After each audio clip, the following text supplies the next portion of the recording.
कि हद से आगे बढ़ गया था जिंदगी में, जिंदगी को ले रहा मजाक ही में, मजाक ही में मिल गया सब खाक ही में।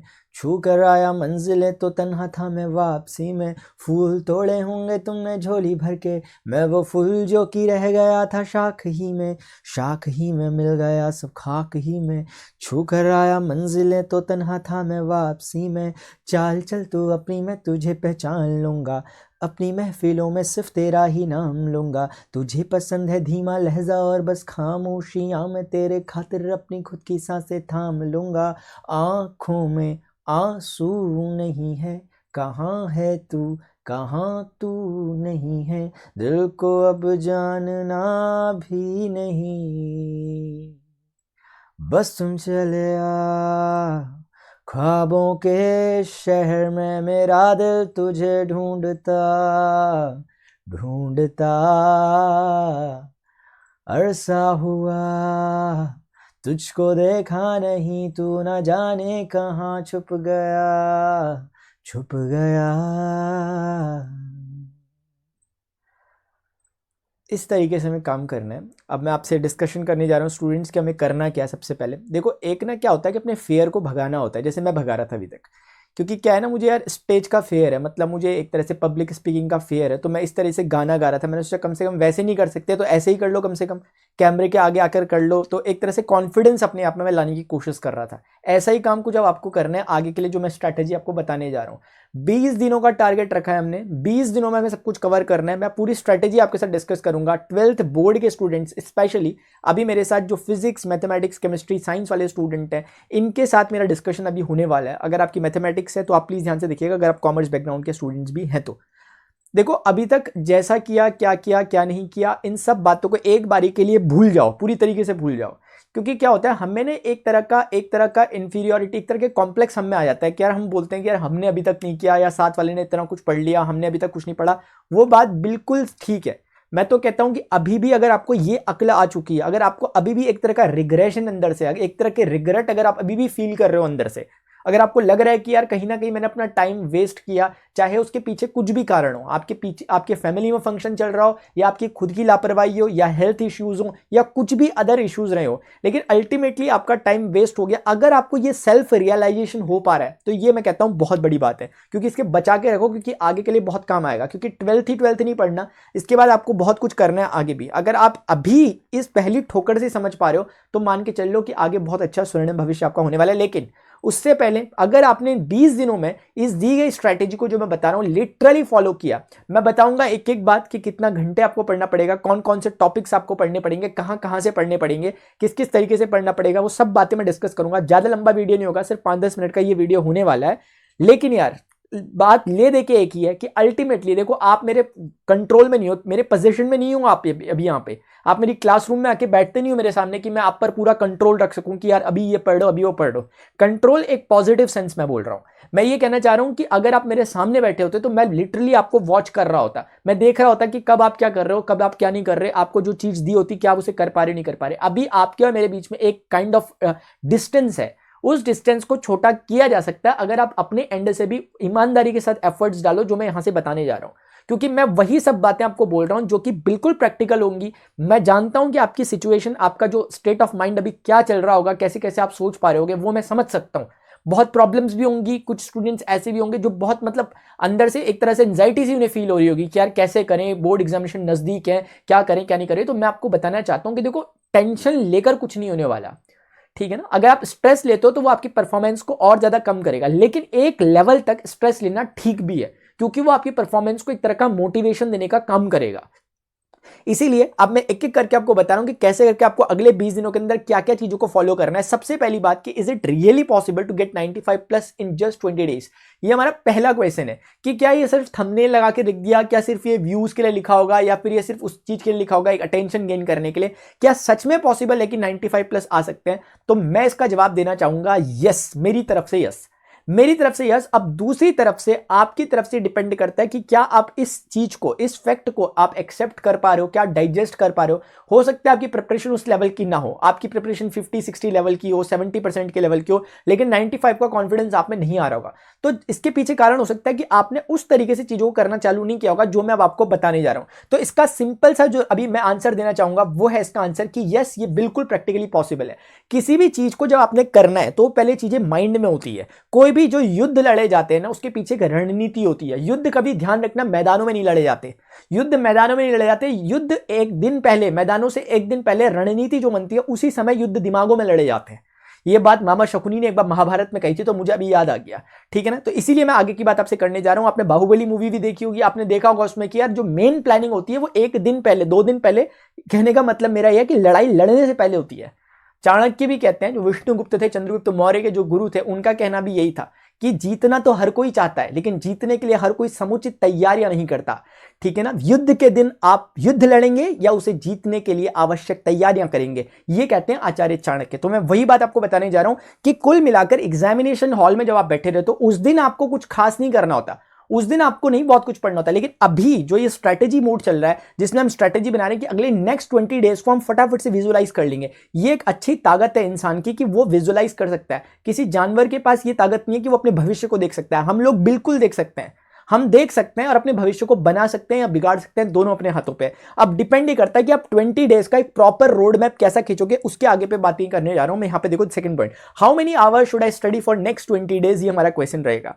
सबसे पहली बात, ये डिपेंड करता है आप पर कि आपका कितना कुछ हो चुका है, कितना कुछ बचा हुआ है। लेकिन जिस हिसाब से मैं 95 प्लस की बात कर रहा हूं, तो मैं बिल्कुल खुल के कहना चाहूंगा कि आपको कम से कम 10 से 15 घंटे रोज पढ़ना पड़ेगा, चाहे आपका कुछ भी परफॉर्मेंस रहा हो। अब आपको एक बारी में थोड़ा अजीब लगेगा, आप बोलोगे यार 10 से 15 घंटे 24 घंटे होते हैं, लेकिन सीधी सी बात है, मैं 10 से 15 घंटे कोई रिगरस स्टडी की बात नहीं कर रहा कि आप बिल्कुल जमा के बैठे हुए आंखें। मैं ये कहना चाह रहा हूं कि 10 से 15 घंटे आपकी आंखों के सामने आपकी बुक रहनी चाहिए अगले 20 दिनों तक, ठीक है। इसमें आपके 10 से 15 घंटे में आपके इफेक्टिवली आप पढ़ पाओगे 5 से 7 घंटे। बाकी भी मैं बोल रहा हूं यहीं रहो, किताब के सामने ही रहो। इसमें क्या होगा कि जैसे देखो, आपको लग रहा होगा ना 10 से 15 बहुत है, लेकिन है नहीं। आपको सिर्फ 2 काम करने हैं। अब एक मेन काम आपको करना है, जो रूटीन काम होते हैं वो, और दूसरा काम सिर्फ पढ़ाई। इसके अलावा प्लीज तीसरा काम मत करना। इसके अलावा वॉकिंग जाते हो, इवनिंग वॉक, मॉर्निंग वॉक छोड़ दो। टीवी देखते हो, गेम खेलते हो, यूट्यूब चलाते हो, रील्स देखते हो, छोड़ दो। अब सिर्फ 2-3-4 आपके काम होने चाहिए जो रूटीन वर्क है, खाना खाना, सोना, और उसके अलावा तीसरा काम पढ़ना। इसके अलावा कुछ नहीं हो सकता। आपको रिफ्रेश फील करवाना है, उसका एक ही सब्स्टिट्यूट है, सो जाओ। इसके अलावा कोई दूसरा काम मत करो। पढ़ो और रिफ्रेश फील नहीं कर रहे थोड़ा सा, क्योंकि माइंड की एक लिमिटेशंस होती है। आप ज्यादा से ज्यादा 2 घंटे कंटिन्यूअसली पढ़ पाओगे, उसके अलावा आप फिर 2 घंटे के बाद कंटिन्यूअसली 3 या 4 घंटे नहीं पढ़ सकते। तो आपके पास क्या रहेगा, जब तक आपके सामने एक रोड मैप खींचा हुआ नहीं रहेगा, आप कभी भी काम नहीं कर सकते। इस बात को जितना जल्दी एक्सेप्ट कर लो उतना अच्छा है। मैं क्या कहना चाह रहा हूं, मैं ये कहना चाह रहा हूं कि ऐसा कभी नहीं हो सकता कि आप सोचो कि यार मैं पढ़ने में लगा। आप जब तक प्लानिंग नहीं है प्रॉपर, तब तक कुछ नहीं कर पाओगे। उसका बेस्ट तरीका मैं आपके साथ डिस्कस करने जा रहा हूं। आप अपने ना सब्जेक्ट के एक प्रॉपर लिस्ट बना दो और सब्जेक्ट वाइज टॉपिक को डिसाइड कर लो अगले 7 दिनों के लिए कि मुझे कौन कौन से टॉपिक कवर करने हैं। वो भी मैं आपको बताऊंगा कि टॉपिक कैसे कैसे पढ़ने, कौन से सब्जेक्ट में। लेकिन मेरा अभी फिलहाल इस पर्टिकुलर जो पॉइंट लिखा हुआ है, इसके रिगार्डिंग इतना ही कहना चाहता हूं कि आप 2-2 घंटे बाद अपने जो भी आपके सब्जेक्ट है उसको स्विच करो प्लीज। अगर आप फिजिक्स पढ़ लो, 2 घंटे पढ़ ली, अब फिजिक्स मत पढ़ो, तुरंत छोड़ दो। आपको मन भले ही कर रहा होगा कि मुझे और कंप्लीट करना है, मत करो प्लीज। आप 2 घंटे बाद तुरंत स्विच कर लो केमिस्ट्री में, फिजिक्स के बाद केमिस्ट्री में स्विच कर लो, क्योंकि फिजिक्स और केमिस्ट्री के में जो पैटर्न्स होते हैं वो डिफरेंट होते हैं। फिजिक्स के पढ़ने का अप्रोच, केमिस्ट्री के पढ़ने का अप्रोच दोनों डिफरेंट है। मैं ये नहीं कह रहा कि फिजिक्स का मैथ्स पढ़ो, अब केमिस्ट्री के बाद आप मैथ्स पढ़ सकते हो। इन 2-2 घंटे के बीच में आप 15-15 मिनट या आधा 1 घंटे का टाइम अपने लिए निकाल सकते हो, जो थोड़ा सा आप अपने को रिलैक्स रखने में रखोगे। लेकिन प्लीज ध्यान रखें, इस टाइम में ना तो आपको रील्स देखनी है, ना कुछ इस तरह की चीजें देखनी है, शॉर्ट्स वगैरह, जिससे आप करते रहो और आधा घंटा आपको लगेगा आपने रिलैक्स किया, लेकिन अल्टीमेटली आप रिलैक्स नहीं कर रहे होगे, आप फ्रस्ट्रेट होगे। ना ही आप आधा घंटा ऐसे कोशिश करो कि चलो कुछ और स्ट्रेटेजी देख लेता हूं क्या होगा, कुछ भी नहीं करना। सिर्फ आपके सामने पहले प्रॉपर स्ट्रेटेजाइज होनी चाहिए चीजें कि मुझे कौन से चैप्टर, कौन सी बुक, कौन सी जगह से पढ़नी है, वो मैं आगे बताऊंगा भी। बुक्स आपके पास ऑलरेडी मौजूद है, बस उन्हें थोड़ा बहुत पढ़ने की जरूरत है, वो मैं बताऊंगा कैसे पढ़ना है। लेकिन अगर आपके पास एक बार ये चीजें क्लियर हो गई ना कि आपको पढ़ना क्या है, तो फिर सारी चीजें बहुत आसान हो जाती हैं। क्योंकि 20 दिन का मतलब बहुत ज्यादा है। अगर 20 दिन आप सोचो कि 15 घंटे भी आप दे रहे हो मैक्सिमम, तो कहने का मतलब है कि 300 घंटे आपने दे दिए। या फिर आप 20 दिन में 200 से 300 घंटे आप दे रहे हो, और 200 से 300 घंटे पढ़ना बहुत बड़ी बात है, और इतने में हम बहुत कुछ कर सकते हैं। और खास तौर से हम किसी कॉम्पिटेटिव एग्जामिनेशन के फिलहाल नहीं पढ़ रहे जहां पे हमें प्रॉब्लम हो, क्योंकि किसी कॉम्पिटेटिव की प्रिपरेशन आप कर रहे होते जेई नीट वगैरह इनकी, तो मैं ऐसी बातें कम ही कहता आपको कि 95+ वो वगैरह वगैरह, क्योंकि वहां पर आपकी क्रिएटिविटी को चेक किया जाता है, आपको देखा जाता है कि आप एनालिटिकली कितने ज्यादा स्ट्रांग हो, आपको क्वेश्चंस को बदल बदल के दिया जाता है। खास तौर से जब आप बोर्ड एग्जामिनेशन की प्रिपरेशन कर रहे हो, यहां पर यह फंडा नहीं चलता। यहां पर एक तरह का जो पैटर्न चला आ रहा है वही चलता है, क्वेश्चन ले देके कुछ रिपीट करते हैं, कुछ उन्हीं क्वेश्चंस को दोबारा से सिंथेसाइज करके नए क्वेश्चंस बनाए जाते हैं। तो इसलिए एग्जामिनेशन, खासतौर से बोर्ड एग्जामिनेशन के लिए पढ़ना जो होता है वो कंपैरेटिवली इजी होता है, ठीक है। तो इसीलिए मैंने आपको बोला प्लीज यहां पे एक बात ध्यान रखना कि आपको इतना आवर्स पढ़ना ही है, चाहे कुछ भी कर लो। नहीं लग रहा आपको नहीं कर सकते तो अभी से आप वीडियो से हट जाओ, वहां देख लो जहां पे 2-3 घंटे में काम हो जा रहा होगा, क्योंकि हमारे पास अभी टाइम कम बचा हुआ है। हमने साल भर नहीं पढ़ा, ये मान के मैं चल रहा हूं, तब मैं बोल रहा हूं कि इतना आवर्स आपको देने चाहिए। और प्लीज टाइम को अपने स्विच करते रहना, सब्जेक्ट को टाइम टू टाइम, अदरवाइज आप बहुत फ्रस्ट्रेटेड फील करोगे। आप ऐसा फील करोगे कि पूरा एक ही सब्जेक्ट, इवन एक ही चैप्टर पढ़ने में पूरा दिन चले गया, फिर आपको प्रॉब्लम होगी। इसलिए जल्दी जल्दी अपने टॉपिक्स को स्विच करना। तो आपको रात में सोते समय कॉन्फिडेंस आएगा कि मैंने आज फिजिक्स भी पढ़ा, मैंने केमिस्ट्री भी पढ़ी, मैंने मैथ्स भी पढ़ी। ये मत सोचना कि 5 दिन फिजिक्स पढ़ लेता हूं, फिर 5 दिन केमिस्ट्री पढ़ूंगा, फिर 5 दिन मैथ्स। ये सबसे बेकार तरीका होता है, ठीक है। तीनों को पढ़ना। Pre board marks are not appreciable, could I still get decent score in my boards? ये एक क्वेश्चन रहता है आप लोगों का कि प्री बोर्ड कहीं चल रहे हैं, अभी कहीं हो चुके हैं, कहीं सेकंड प्री बोर्ड चल रहे हैं, अभी क्वेश्चन देते हो कि सर प्री बोर्ड जो हमारे हुए हैं उसमें हमारा उतना अच्छा डिसेंट स्कोर हुआ नहीं है।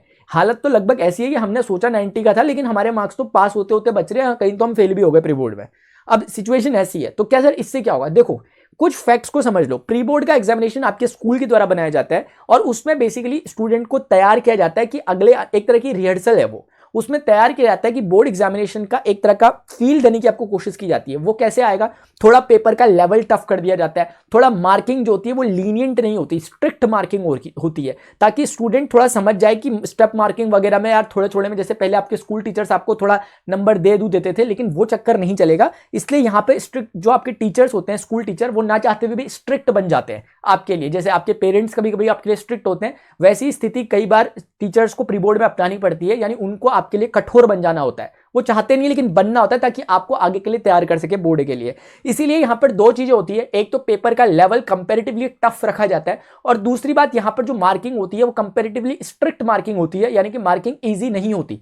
ये दो चीज जिसके कारण स्टूडेंट का परफॉर्मेंस गिरता है प्री बोर्ड एग्जामिनेशन में, ठीक है। तो आप ये मान के चलो कि प्री बोर्ड एग्जामिनेशन में आपको ये भी पता लग जाता है कि आप कितने गहरे पानी में हो, कौन से टॉपिक्स आपके ठीक कवर हैं, कौन से टॉपिक्स आपको दोबारा पढ़ने की जरूरत है, रिवाइज करने की जरूरत है, वो सब चीजें यहां पर होती हैं। तो प्री बोर्ड सिर्फ और सिर्फ एक सेल्फ एनालिसिस के लिए किया जाने वाला स्कूल की तरफ से एक प्रोसेस होता है, तो आप इसको उसी तरीके से लो। इससे डिमोरलाइज होने की जरूरत नहीं है, ना ही इससे ओवर कॉन्फिडेंस में आने की जरूरत है। हो सकता है कि आपने इसमें अच्छा परफॉर्मेंस कर लिया हो सकता है एक बारी के लिए मैं कह दूं कि आप अपने टीचर से ट्यूशन या फिर कोचिंग वगैरह में जाते हो और उन्होंने बार बार बोला हो कि ये क्वेश्चन इंपॉर्टेंट है, तो जब उन्होंने पहले कहा होगा कि इंपॉर्टेंट है तो अभी भी उनको लगा होगा कि बच्चों को इंपॉर्टेंट क्वेश्चन दे, तो उन्होंने वो दे दिए और आपने कर दिए, और आपको कॉन्फिडेंस आ गया कि मैंने तो सारे कर दिए। तो ये कुछ ऐसी चीजें हो सकती है जिसके कारण आप ओवर कॉन्फिडेंस में जा सकते हो, वो भी नहीं जाना, ना ही आपको अंडर कॉन्फिडेंस रहना है। सिर्फ सेल्फ एनालाइज करना है, ये देखना है कि प्री बोर्ड में जो मेरे मार्क्स आए हैं उसको मैं 20% 30% कैसे इंक्रीज कर सकता हूं या कर सकती हूं आगे के लिए।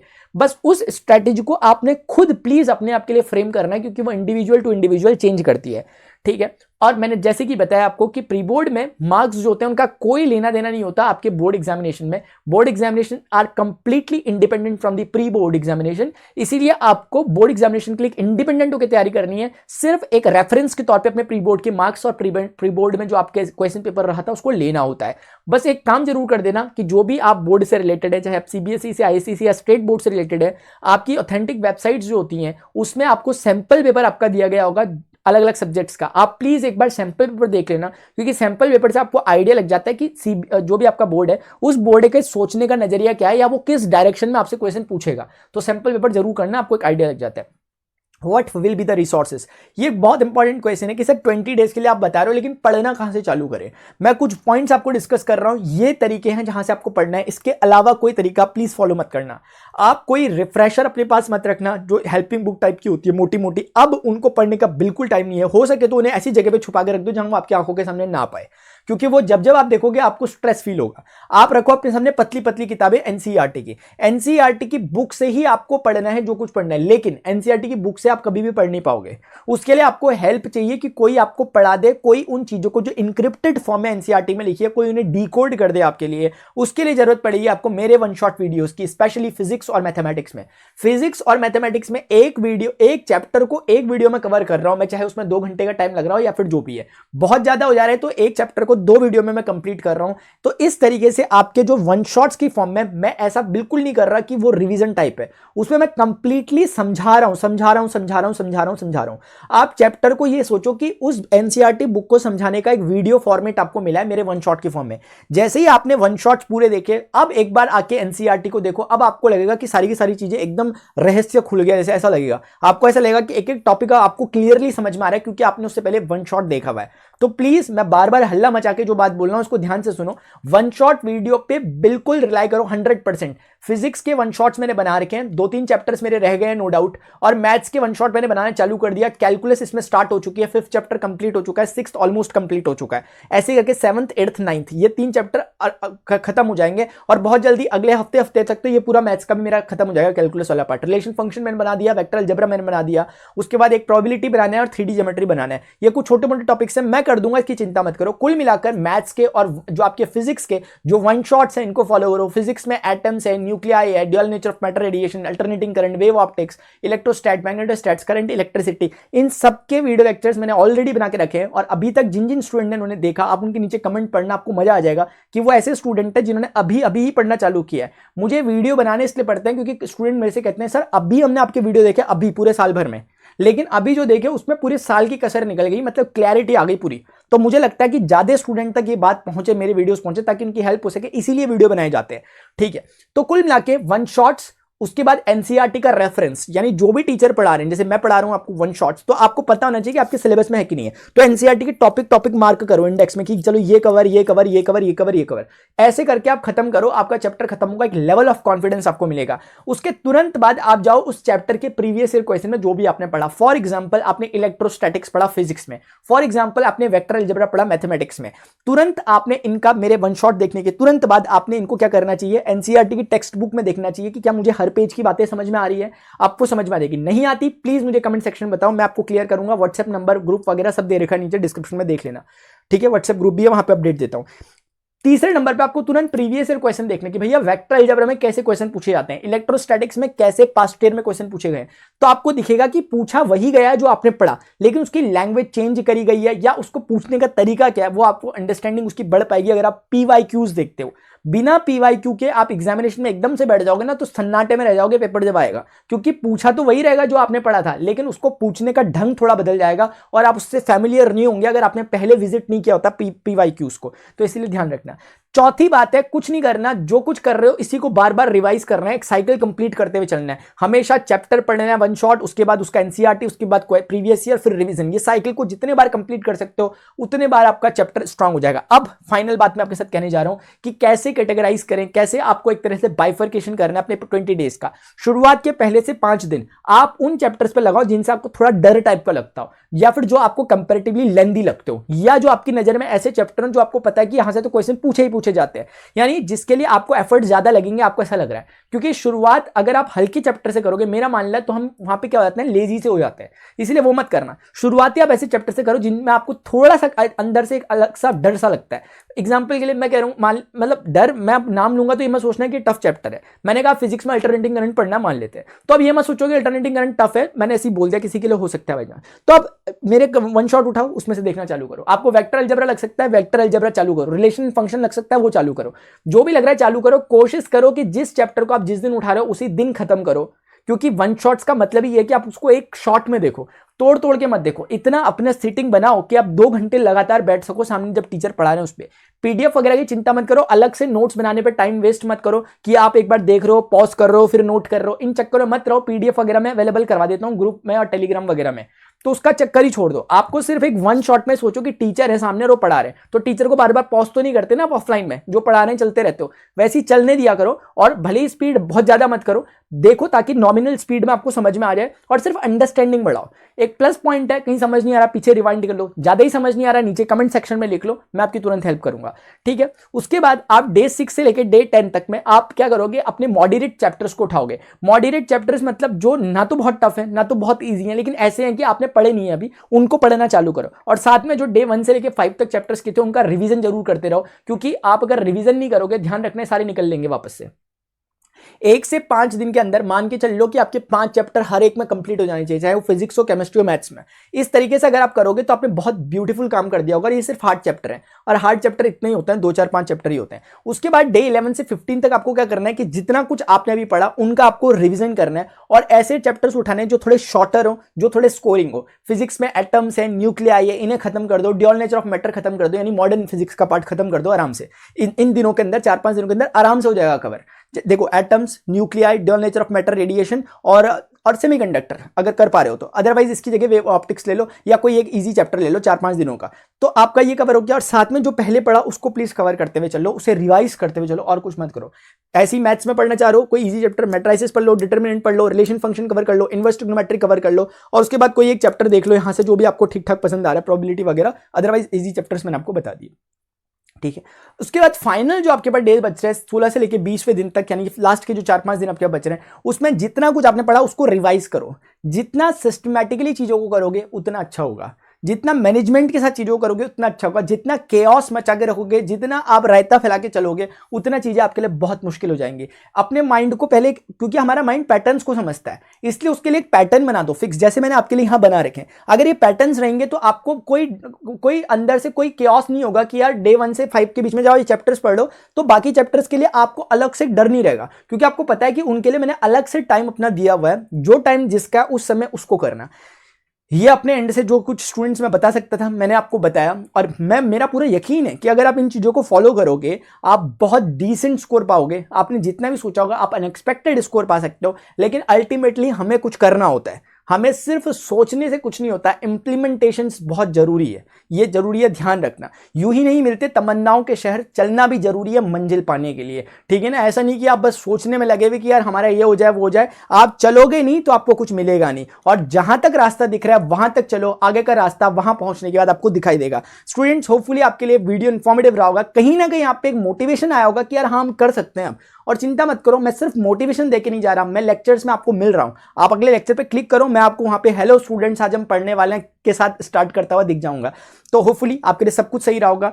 आप प्लीज वीडियो को लाइक जरूर किया करें, ताकि मुझे लगे कि हाँ मैं स्टूडेंट्स कम्युनिटी पे इंपैक्ट डाल रहा हूं। कमेंट सेक्शन में जरूर अपनी फीलिंग्स लिखा करें, जैसी भी सिचुएशंस आपकी चल रही है, आपको ठीक लगा वीडियो नहीं लगा। सब्सक्राइब करें चैनल को, क्योंकि कंप्लीटली फ्री है आपके लिए, और सिर्फ मेरे लिए एक मोटिवेशन का सोर्स जरूर बनता है, और ये मुझे बताता है कि हाँ मुझे स्टूडेंट्स के लिए कितनी मेहनत करनी है। मेरे कोर्सेज किसी भी तरीके से पेड नहीं है, कंप्लीटली 100% फ्री ऑफ कॉस्ट मैंने चीजें रखी हुई है आपके लिए। पर्सनल असिस्टेंस भी मैं देने की कोशिश करता हूं, जैसे जैसे मुझे टाइम मिले, व्हाट्सएप वगैरह में स्टूडेंट्स को, और पीडीएफ वगैरह में वहां प्रोवाइड कर रहा हूं। इन सब चीजों के लिए आपको किसी भी तरह का कोई पेमेंट नहीं करना होता, लेकिन अगर आप अपना एक हार्ड वर्क और कंसिस्टेंट वर्क डाल दे रहे हो तो मुझे लगता है कि वो किसी भी किए गए पेमेंट से बहुत बढ़ के होता है। अभी के लिए डियर स्टूडेंट्स इतना ही, मिलते हैं नेक्स्ट सेशन में। Till then good bye, see you, take care, जय हिंद, बाय बाय।